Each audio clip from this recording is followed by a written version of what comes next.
जैसे राहुल जी ने कहा, ये जो भर्ती विधान है, इसको बनाने के लिए हमारे नेताओं ने, हमारे कार्यकर्ताओं ने उत्तर प्रदेश के जिले जिले में युवाओं से बात की, उनसे समझने की कोशिश की कि आपकी सबसे बड़ी समस्याएं क्या हैं, आपके दुख क्या हैं, किस तरह से हम आपके लिए एक उज्जवल भविष्य बना सकते हैं।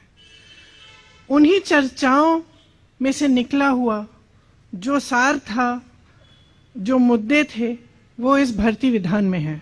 इसे भर्ती विधान इसलिए कहलाया गया क्योंकि सबसे बड़ी समस्या भर्ती की ही है उत्तर प्रदेश में। जहां जहां हम गए हैं, जिन नौजवानों से बात की है, उनकी पीड़ा बाहर आई है। वो दुखी हैं, त्रस्त हैं, क्वालिफाइड हैं, नौकरियां नहीं मिलती, बड़ी बड़ी घोषणाएं होती हैं, रोजगार नहीं दिए जाते। कोई कहता है 25 लाख नौकरियां दिलवाएंगे, कोई कहता है 20 लाख, लेकिन उनको कभी ये नहीं समझाया जाता कि ये कैसे होगा, किस तरह से ये रोजगार आपके लिए बनाए जाएंगे।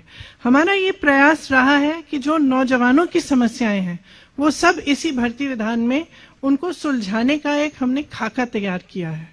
तो इसमें जिस तरह से, मैं इसके कुछ डिटेल्स आपको अब दूंगी, जिस तरह से रोजगार की समस्या है, हम कह रहे हैं, कांग्रेस पार्टी ने घोषणा की है कि हम 20 लाख रोजगार दिलवाएंगे, जिसमें से 8 लाख रोजगार जो आरक्षण के प्रावधान है उनके तहत ही महिलाओं को भी मिलेंगे।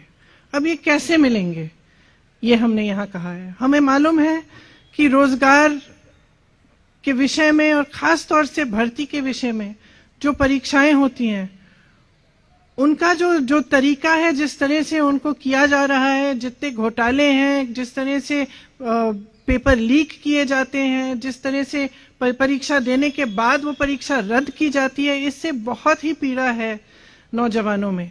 इसीलिए एक पूरा सेक्शन इस भर्ती विधान में हमने डेडिकेट किया है, इसलिए कि किस तरह से ये परीक्षाएं जो हैं, इनमें जो समस्याएं आ रही हैं, जो घोटाले होने, इनको दूर हम किस तरह से करेंगे।